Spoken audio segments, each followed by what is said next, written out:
Hoy nos visita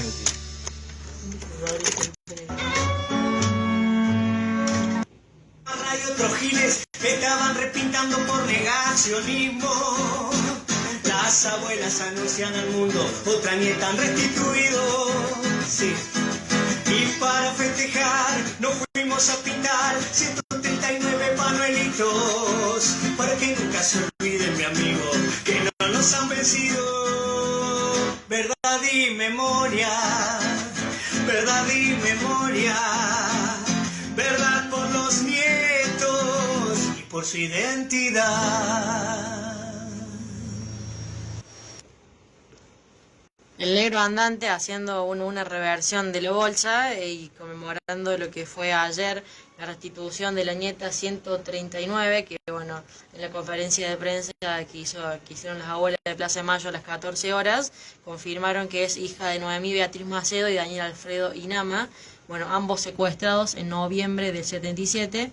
Y bueno, esta nieta fue contactada por la CONADI a partir de una investigación que se desarrolló por una denuncia anónima. Bueno, ahí comenzaron las investigaciones y pudieron restituir una nueva nieta, un comienzo alegre para las abuelas de Plaza de Mayo, que también tuvieron un buen final con el nieto 138, pero en un contexto donde los derechos humanos vienen siendo totalmente y todo el tiempo vapuleados por el gobierno nacional, donde intentan tapar la lucha, donde intentan decalar la lucha, pero bueno, las abuelas demuestran que siguen arriba. Y para eso vamos a hablar con Joaquín Albornoz, quien es integrante de la Asamblea Permanente de Derechos Humanos, que bueno, está en el piso de la radio. Joaquín, muchas gracias por venir y estar aquí con nosotros charlando un poquito. Buen día también a toda la audiencia. Bueno, ¿qué significa comenzar el año de esta forma, con una nueva nieta recuperada, cuando todo el tiempo quieren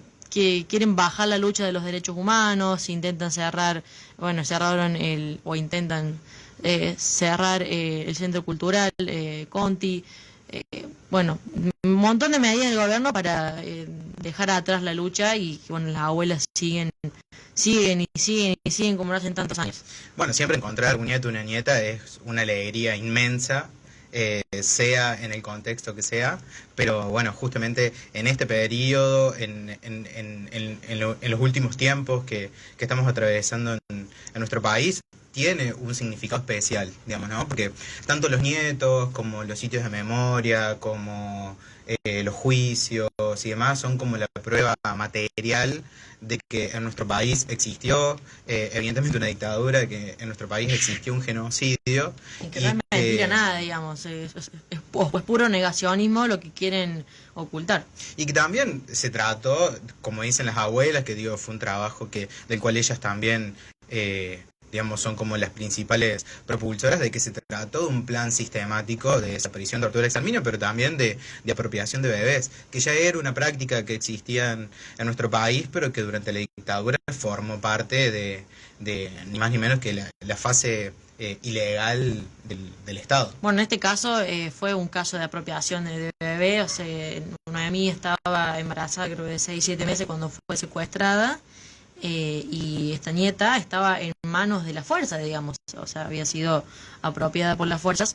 Entonces, son casos reales y esta mañana escuchaba en los colegas de 1990 que decía que no todos los casos sucede que denuncian porque no son familias que están por ahí muy arraigadas o no están en el entorno de la militancia por los derechos humanos, entonces por ahí no saben, pero que ya se han superado la cantidad de nietos que la CONADEP decía que estaban secuestrados. Es decir, que el límite siempre va mucho más allá de lo que dicen los escritos. No, y además también queda claro que no solamente es una violación a los derechos humanos en términos individuales de alguien que no puede conocer su identidad, sino también una violación colectiva a los derechos humanos, porque no es solamente el nieto o nieta en cuestión, digamos, que es parte central de la búsqueda, digamos, sino también las generaciones venideras, sus hijos, sus nietos, que tampoco conocen su verdadera identidad. De hecho, en el último tiempo se han estado realizando campañas orientadas a la generación de los hijos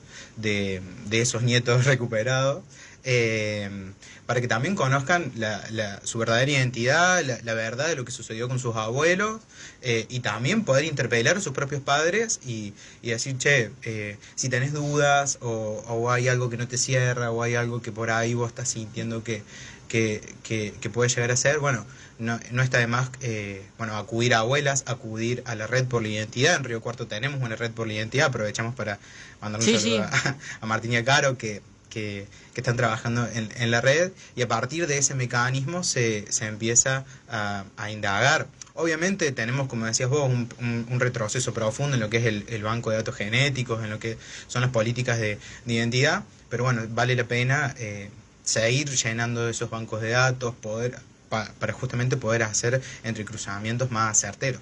Sí, que también hay que decir que no solamente van, cuando decimos derechos humanos, por la militancia, digamos, por la restitución de nietos, o bueno, estos centros de memoria, sino que también de derechos humanos hablamos de la salud de las infancias, la salud de las mujeres, y un montón o la salud pública, la educación, que también forman parte de los derechos humanos y que también van en contra, que Javier Milei va en contra de todo, de todas,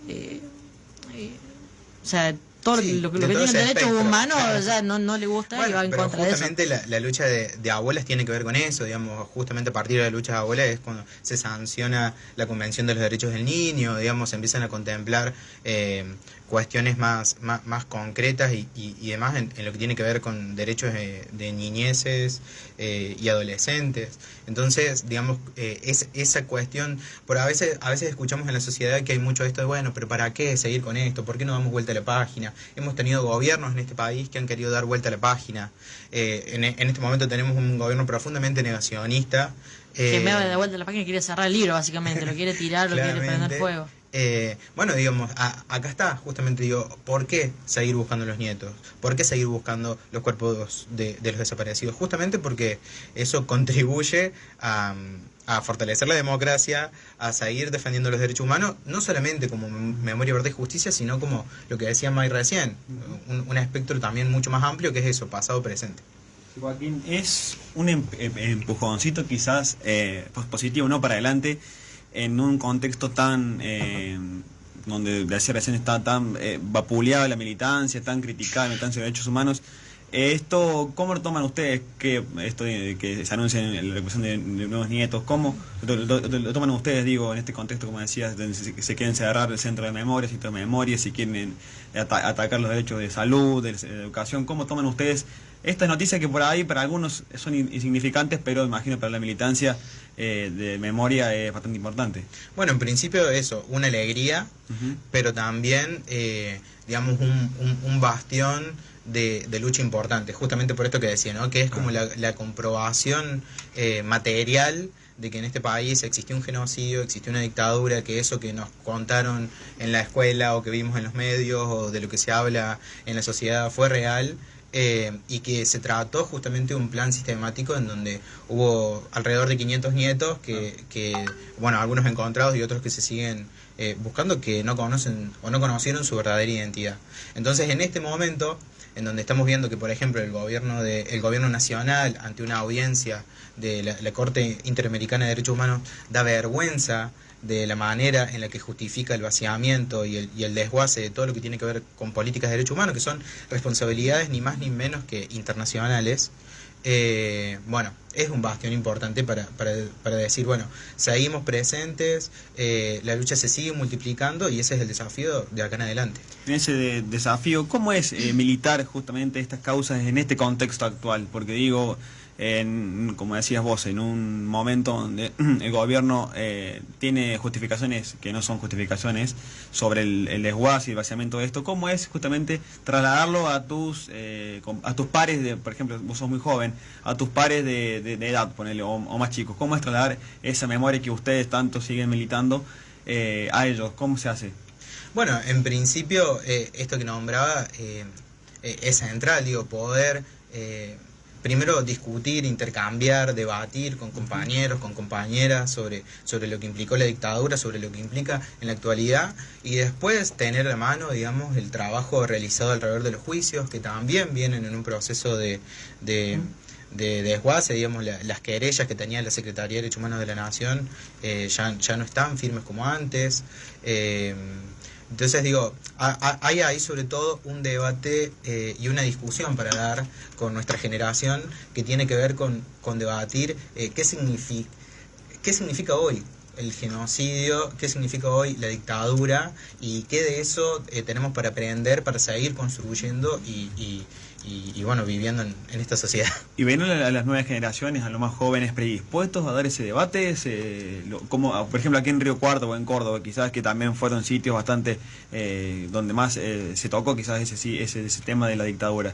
¿Ven a los jóvenes dispuestos a dar el debate? Nosotros vemos a las juventudes como con mucha predisposición, sobre todo para debatir y para preguntar, lo cual es un semillero importante justamente para volver a dar algunas discusiones y también para fortalecer otras en términos de, bueno, no sé, ¿y pero qué pasó? ¿Por qué? Y en realidad, ¿cómo fue esto? Nosotros cuando recorremos las escuelas y cuando tenemos diferentes actividades en diferentes puntos de la ciudad, vemos que las juventudes están como muy predispuestas a preguntar. Y ese es justamente el motor principal de lo que nosotros llamamos la pedagogía de la memoria, que es ni más ni menos que ponerse a debatir y a discutir qué significa los 30.000 desaparecidos en nuestra historia reciente. Sí, es como, voy a decir todo el tiempo, hay que hacer más ahora que nunca, la pedagogía de la memoria, seguir informando, porque las nuevas generaciones vienen con mucho esto de decir, bueno, la violencia, que no entienden qué pasó, que la historia quedó atrás, y demás, que son cuestiones que nos siguen en el día a día de nosotros. Yo te quería preguntar, Joaquín, sobre las causas y los juicios, cómo vienen avanzando esas causas que recién decía, bueno, que las querellas del gobierno vienen hacia atrás, pero bueno, sabemos que los juicios sí siguen avanzando, se sigue investigando. ¿Cómo vienen esos casos?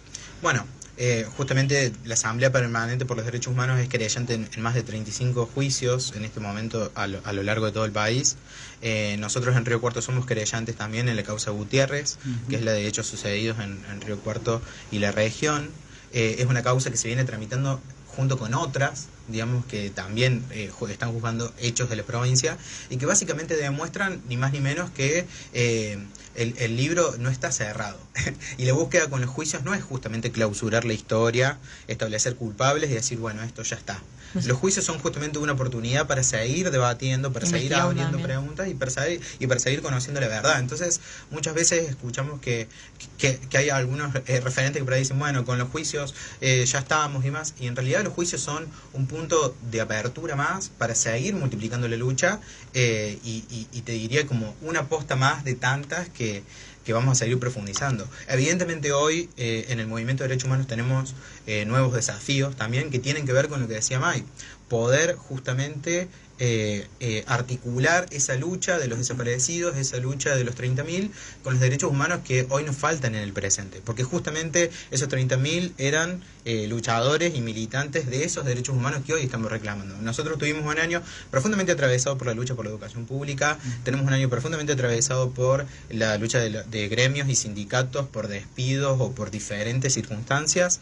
Bueno, esas cuestiones son también por las que luchaban los desaparecidos, porque muchas veces aparece en la historia que los desaparecidos, bueno, eran terroristas o simplemente estaban peleados con el gobierno, entonces opinaban distinto y nada más. No, los desaparecidos tenían profundamente un proyecto político, tenían profundamente ideas a favor del pueblo, de la gente, y son justamente esos derechos que hoy este gobierno nacional, por ejemplo, viene a soslayar, a disminuir, digamos. Entonces, hoy, en momentos como estos, ese pasado se hace más presente que nunca.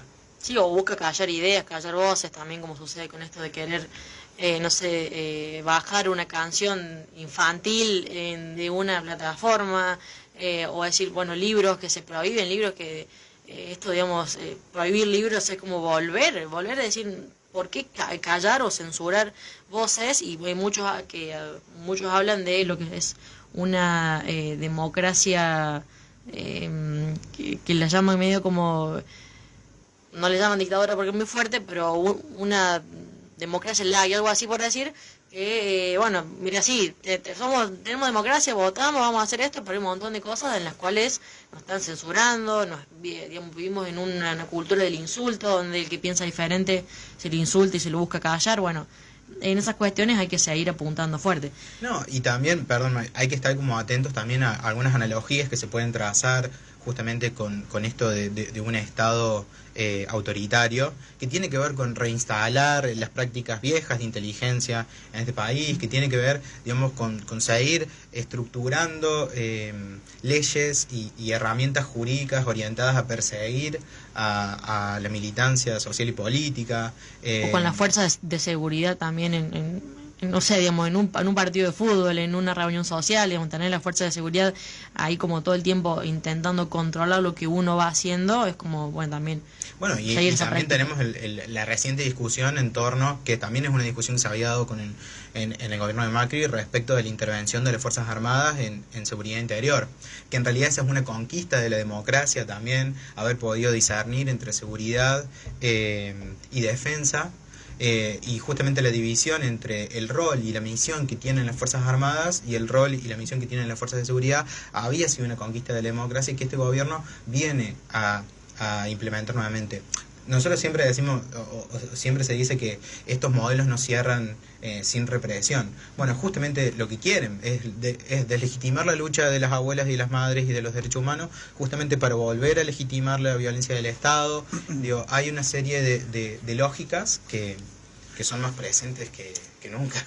¿Cómo se hace, Joaquín, para justamente revertir esa idea que está dando vueltas hoy, que ha instalado falsamente este gobierno nacional, esto que mencionabas vos, la justificación de la represión, a la criminalización del proceso social? ¿Cómo se hace para revertir en la sociedad esa idea que se instaló? En principio, como darle discusión y el debate respecto de cómo estamos viviendo, cuáles son nuestros niveles de vida, nuestra calidad de vida, nuestro bienestar, en principio, y también reconfigurando y revalorizando el papel de la democracia, digamos, esta democracia que tiene un montón de fallas y un montón de deudas, como se dice siempre, pero que en realidad es el sistema digamos, más importante para seguir conviviendo en sociedad y sobre el cual se pueden pensar los disensos políticos en torno a un debate democrático. Y yo para ir cerrando la entrevista, nunca está de más volver a repetir las redes de contacto, las redes donde poder, si tenés alguna duda sobre tu identidad, volver a recurrir a esas redes que se han construido durante todo este tiempo y que las abuelas han sabido hacerlo. Así que si querés comentar de vuelta, para donde puedan encontrar también las redes de la Asamblea, para que también puedan seguir contactándose. Bueno, en principio decirles a todos aquellos que tengan dudas sobre su identidad, tanto de sus padres como de ellos mismos, pueden consultar a la Red por la Identidad Río Cuarto. Es central que se comuniquen con la red para poder seguir el caminito y poder sacarse la duda. En principio lo pueden buscar en Instagram, lo pueden buscar en Facebook, podemos dejar el contacto acá también en la radio. Y bueno, y también aph.Río Cuarto en Instagram para seguir las novedades y demás en torno a actividades de derechos humanos que se vienen realizando en la ciudad y que forman parte del espectro de propuestas y de lucha en el tema. Así que bueno, ahora cuando subamos la entrevista de redes sociales vamos a dejar ahí el número de contacto y todas las redes para que se puedan comunicar, bueno, que es importantísimo saber que tenemos estas redes que todavía están presentes y que bueno nos contienen entre todos. Así que, bueno, Joaquín, gracias por estar acá y por contarnos un poquito más. Gracias a ustedes. Vamos a cerrar con lo que sucedía ayer, con el anuncio de Estela de Carlotto, que anunciaba la restitución de una nueva nieta. Bienvenida, nieta 139.